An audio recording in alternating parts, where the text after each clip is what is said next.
Sir, that's a very backward area. And Prakasham district recently in this budget, that's 2 days back, Finance Minister has declared Prakasham as a backward area, sir. Sir, my request to you through you, sir, and Honorable Minister, that these medical colleges already under construction also, please bring under 60-40 ratio of centrally sponsored scheme, sir. And I would like to include first as my parliamentary constituency, Markapuram Medical College, include that also in this centrally sponsored scheme, sir. Thank you, sir. माननीय सदस्यगणों, फिर आग्रह कर रहा हूँ, मैं बार-बार आग्रह कर रहा हूँ, मुझे 20 की 20 सूची के नंबर लिस्टेड नंबर लेने हैं, तो प्रश्न संक्षिप्त में पूछे, मंत्री जी भी संक्षिप्त में जवाब दो, तो 20 तक आएंगे। No, sir, I only respect his sentiments, and I would like to also enlighten him that we have also opened an All India Institute of Medical Sciences in Andhra Pradesh. Dr. C.N. Manjunath. My respects to the Honorable Speaker for having permitted me to speak on a supplementary question to number 65. In fact, before taking up that question, my hearty congratulations to Narendra Modi government and Honorable Health Minister for the exponential increase in the number of MBBS seats and postgraduate seats and medical colleges in this country. See, my question is, today road traffic accidents accounts for 13% of deaths in India, which is bigger than cancer deaths.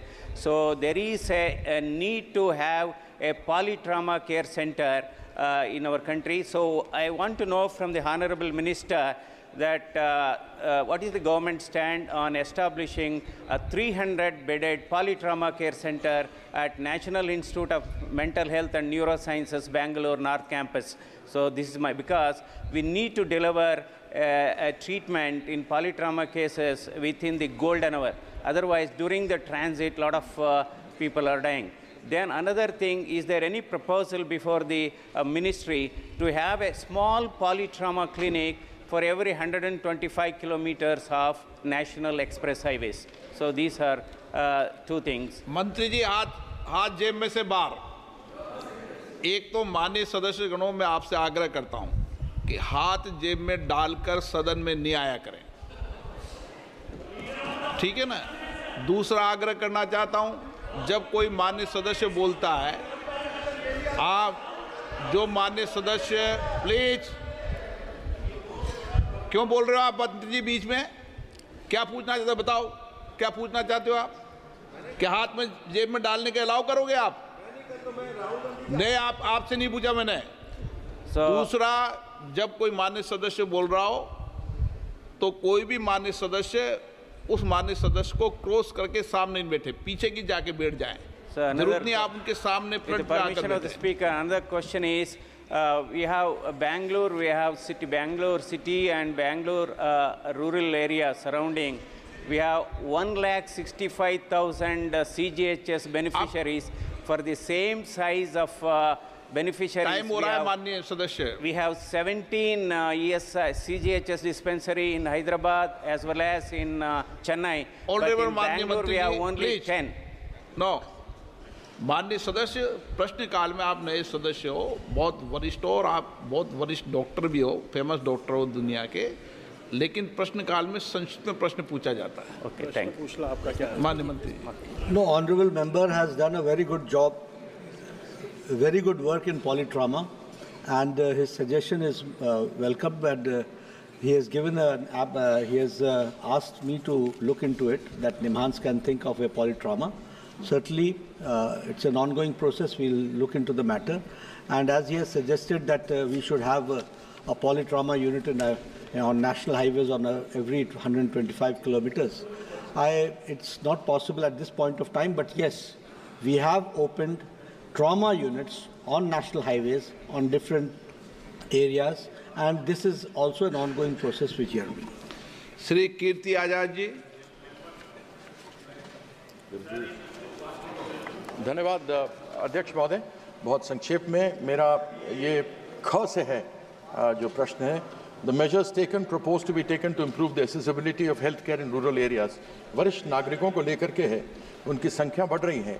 मेरा प्रश्न है कि ग्रामीण प्राथमिक चिकित्सालयों में बढ़ती उम्र से जुड़ी जटिल जघन्य संक्रामक जो बीमारियां होती है, उससे जूझने के लिए हमने क्या क्या उपाय किया है, क्योंकि हमारे पास खांसी, सर्दी, खांसी इन सब चीज़ों के लिए तो होता है, लेकिन ऐसी जटिल समस्याएं आती हैं एक जब आदमी वरिष्ठ नागरिक होता है, तो उसको जूझने के लिए हमने क्या किया है।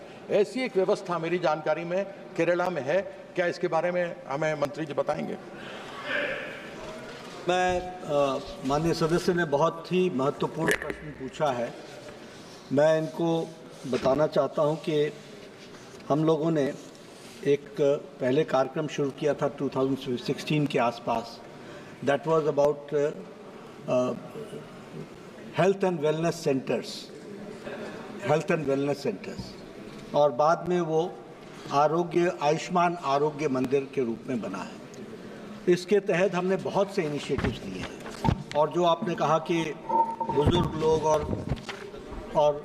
और जो ग्रामीण क्षेत्रों में हैं, तो सबसे पहली बात तो ये है कि हम आपसे ये शेयर करना चाहते हैं कि हमारे आयुष्मान आरोग्य मंदिर 1,73,806 आयुष्मान आरोग्य मंदिर बन चुके हैं, जिस पर काम चल रहा है। दूसरा, हमारे यहाँ फ्री डायग्नोस्टिक्स और फ्री ट्रीटमेंट की भी व्यवस्था की गई है, और इसके लिए मैं आपको बताना चाहता हूँ कि आज आयुष्मान आरोग्य मंदिर में जो फुटफॉल है वो 286 करोड़, जब से ये हेल्थ एंड वेलनेस सेंटर शुरू हुआ तब से 286.50 करोड़ का फुटफॉल हुआ है, और वो है 30/6/2024 तक, जिसमें से 38.2 करोड़ वेलनेस सेशंस हुए हैं। मैं बता रहा हूँ 81.29 करोड़ हाइपरटेंशन के केसेस की स्क्रीनिंग हुई है, 71.48 करोड़ को डायबिटिक स्क्रीनिंग हुई है, 48.82 करोड़ तक ओरल कैंसर की स्क्रीनिंग हुई है, 22.13 करोड़ तक ब्रेस्ट कैंसर की स्क्रीनिंग हुई है, 14.65 करोड़ की सर्वाइकल कैंसर स्क्रीनिंग हुई है, और 25.19 करोड़ की टेली कंसल्टेशन हुई है, और इस तरीके से कंसल्टेशन चल रहा है। कुल मिलाकर के जो मैं इसमें से आपको बताना चाहता हूं कि हमारी कोशिश है preventive and promotive health care, जिसमें जेरियाटिक भी आते हैं। Anybody going to the Ayushman Arogya Mandir, उनकी सब तरीके की स्क्रीनिंग कर रहे हैं, डेंटल हेल्थ, मेंटल हेल्थ से लेकर के hypertension, diabetes, tuberculosis, leprosy, skin checking, सारी की सारी होती है। अब जहां तक आपने जेरियाटिक के बारे में बात की,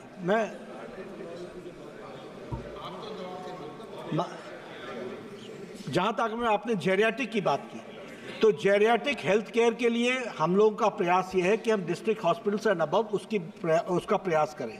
जो रूरल हेल्थ की बात है, उसमें हम लोग हमेशा जेरियाटिक केयर में भी लोगों का डिटेक्शन और उनको राइट अपॉर्चुनिटी के साथ उनको राइट इंस्टीट्यूशन में भेजना, ये हमारी जिम्मेवारी होती है। सुश्री प्रणीति शिंदे, संक्षिप्त में पूछना, समय हो गया, 12 बज गई है।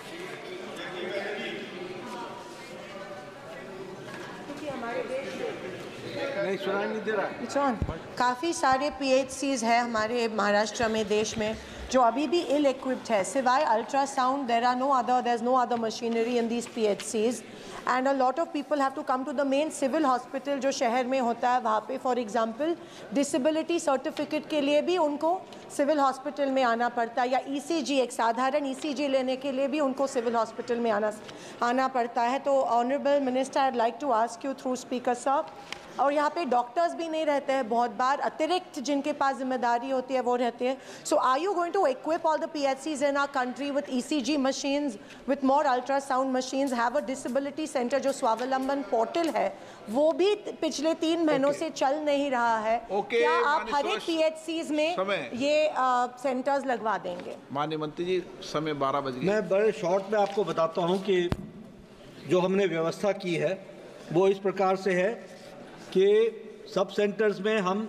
106 मेडिसिन फ्री देते हैं और 14 टेस्ट फ्री करते हैं। प्राइमरी हेल्थ सेंटर में 172 मेडिसिन हम देते हैं और 63 टाइप के हम टेस्ट फ्री करते हैं। कम्युनिटी हेल्थ सेंटर्स में हम 300 मेडिसिन देते हैं, 97 टाइप के टेस्ट हम फ्री करते हैं, और डिस्ट्रिक्ट हॉस्पिटल्स में हम 381 फ्री मेडिसिन देते हैं और 134 टेस्ट फ्री करते हैं। जहां तक सवाल है, बहुत से प्रोग्राम्स को इन 10 सालों में हम लोगों ने अनफोल्ड किया है, डिस्ट्रिक्ट लेवल तक किया है। आप सबको जान करके खुशी भी होगी कि हमारे डायलिसिस का प्रोग्राम कभी हम सोच नहीं सकते थे। लोग 250 किलोमीटर 300 किलोमीटर डायलिसिस के लिए जाते थे। आज सब डिविजनल हॉस्पिटल और डिस्ट्रिक्ट हॉस्पिटल्स में भी हमने डायलिसिस का प्रोग्राम किया है। तो इस तरीके से हमारी कोशिश है कि आम आदमी को सरकार के तरफ से सुविधाएं स्वास्थ्य की मुहैया कराई जाए। माननीय सदस्यगण, मुझे कई माननीय सदस्यों द्वारा स्थगन प्रस्ताव की सूचनाएं प्राप्त हुई है। मैंने स्थगन प्रस्ताव की किसी सूचना की अनुमति प्रदान नहीं की गई है। आप क्या बोलना चाहते थे?